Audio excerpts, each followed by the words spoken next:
guys, welcome back to Amanda's Favorites. Today I have a beautiful book to share with you. This book was actually brought to my attention from one of my subscribers, and I thought it looked so beautiful that I wanted to review it. They were kind enough to send me one. I actually wrote to, because this is where I found to write to, the easiest person was Maggie Intiros. I know I'm saying her last name wrong. She is the one who did all the artwork for this beautiful book.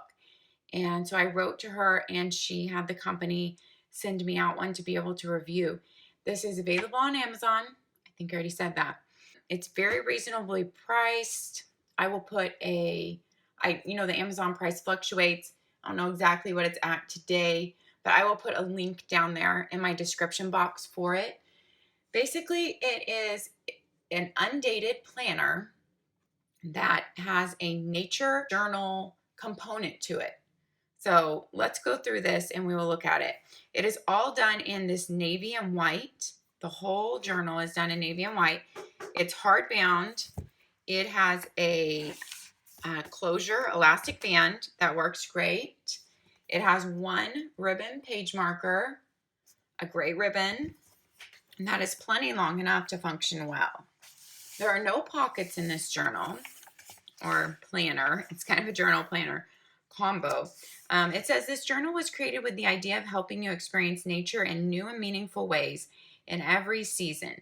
Maggie and Tiro's dynamic art will inspire and delight as you note important dates on the monthly calendars, chart your daily successes and goals on the trackers, and jot down to-do items on the weekly lists. I think that really does a good job at explaining what it is. And it says at year's end, you'll have a keepsake of your favorite adventures and places. So it's like a combo journal planner. This is what your undated monthlies look like, but the artwork around it changes with every month because it changes with the season. Every month after your monthly spread, you have a tracker. So with the activity or intention, and then the numbers of how many days are in that month. So you can track a lot of things here if you wanted to. I just love how the artwork and the nature component is in every page, and it's just beautiful. And you have a dot grid. Every page is a dot grid to guide your writing right there. So after your monthly spread, you have a tracker. Then you have your weekly layout. This changes with each month, the format of it, the weekly layout. So this one is really interesting, being in like triangles type. Kind of. They're not full triangles on the edges, and you have some snowflakes for January. So after this weekly layout, then you have like resolutions, because this is January, for living a more natural life this year.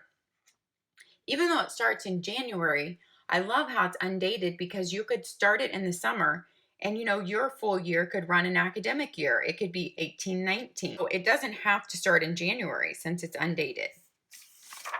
Then you have continued your January weekly layouts, and you have more journaling responses in between.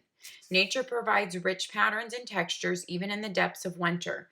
Look for interesting tree bark, exposed rocks, or different snowflake shapes, and describe or sketch them here. Then you have your weekly, and then you have more journaling. Winter walks to take. Oh, I love this page with the wreath made of twigs. I just really love this page. Okay. So in between every weekly layout is a journal response for that week. Changes in my neighborhood that only happen during winter. I love this because I take a lot of walks. At least I try to. I try to fit in walks whenever I can. And they're not my exercise. They're more my mental sanity.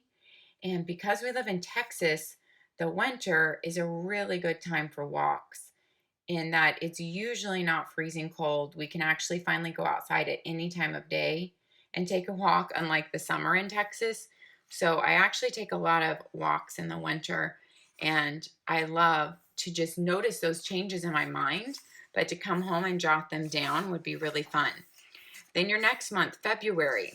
So it changes how it looks, your February tracker. And this is the way your February weeklies are laid out here. So very different from the way that January was laid out. And your weekend is grouped together, in case you didn't notice that. And you have a Monday start on your weeklies. And really, you can do whatever you want with your monthly calendar because It's not even labeled the days of the week. So you can do a Monday start or a Sunday start on this calendar, on your monthly. It's open to whatever you want to do. So in between every single week, you have a journal response. Really prompts you to get out into nature.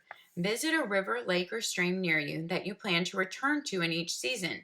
Take note of how the water looks, how high it is, or how it is moving each time you visit. I love these prompts. I feel like they're really thoughtful. They're not just something thrown on the page. They're really thoughtful and something that would be interesting to record.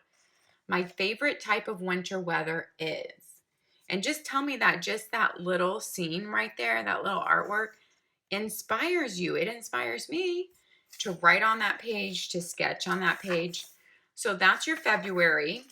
And then March comes. Here's what your March layout looks like. And you have your tracker for every month.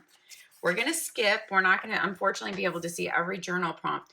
April, I kind of wanted to show you what each monthly layout looks like. There's your April weekly layouts. Okay. And then like in between here, for you have camping equipment wish list. Okay. So are we already into, no, that was April. May. Here's your May layouts. Here's one of the May prompts. The leaves are back. Take a walk and look for as many of the leaf shapes as you can find from the facing page. List the names of the trees they belong to here. How fun is that? Because I just love nature, so I love this. I still appreciate nature, even if I don't live in one of the most lush places. Make your next walk a scavenger hunt by looking for something natural in every color. I love this. And wouldn't kids love this too? I think that's such a great thing. Okay, so June, here's your June layout, June tracker, and this is what your June weeklies look like. Just look how beautiful that is. Okay, so your June weeklies. Let's go into July weeklies. I don't know what those tropical leaves are called. I don't remember the names for all of them, but I like them in July. I like them a lot. Then you have your August. August is kind of an ocean theme in there. So you have your under the sea life there. And let's see. Well, they didn't stay with under the sea because there's butterflies and stuff, obviously. September, you can see, you just feel the change of season. This is what your September layout looks like. And let's go to October. Oh, look at that cute little squirrel. Look at that. October is a lot of leaves and pumpkins. Look at that fall harvest. Just beautiful. That's October. And I do not have the paperweight on this planner. I emailed her and she didn't know the paperweight. So she emailed her publisher and I have not heard back from her. So if I get the paperweight before I edit this video, I will put it on the screen somewhere and down in the description box. It feels like very good weighted paper, and I will put in a pen test here at the end. I haven't done a pen test yet, but I will put it in at the end. November is beautiful with all the acorns and like fall foliage. That's November. Let's look at December. Oh, look at those icicles. Love those. Okay. And then we have December coming in here. Let's see. December has a lot of like the pine trees, it looks like the holly and the berries, and just really beautiful to want to record in. I think this book just calls to those artists too, who might want to color in the page, even color in these black and white or navy and white pictures. I think that would look beautiful to color in some of these and add your beautiful lettering and some colors. It's just absolutely stunning to me. My favorite memories of being outdoors this year. I mean, just beautiful. And you could add to that throughout the whole year so that you don't forget, you know, before it gets to the end. Oh, I did a pen test. You guys, I review so many planners now. Obviously, I can't remember. So there's my honesty. Okay, when I checked that day, it was only $12.89 on Amazon.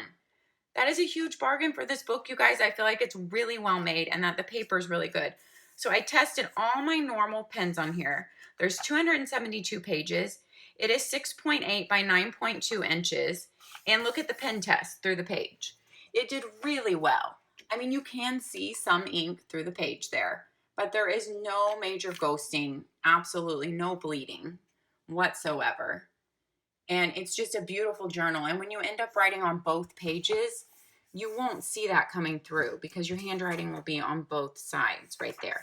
Then there's a couple pages at the end for field notes, dot grid pages. And then you have the very end and a little bit about the artist, Maggie, who did this amazing artwork and this beautiful book. I feel like it's just a treasure to gift yourself, but it's also a really beautiful gift for a friend. I mean, especially a Christmas gift, because like starting out in January would be a great time to start in this book, even though you could start at any time since it's undated. But I feel like it would make a beautiful Christmas gift for like the nature lover, journaler, creative in your life. So I'm really glad I was given the opportunity to share this beauty with you, because I think anything that brings in just so much beauty to our lives brings in just so much happiness and joy to me and enriches our days. So I'm glad I got to share it with you. Thanks for watching, you guys. Happy planning, and we'll see you next time.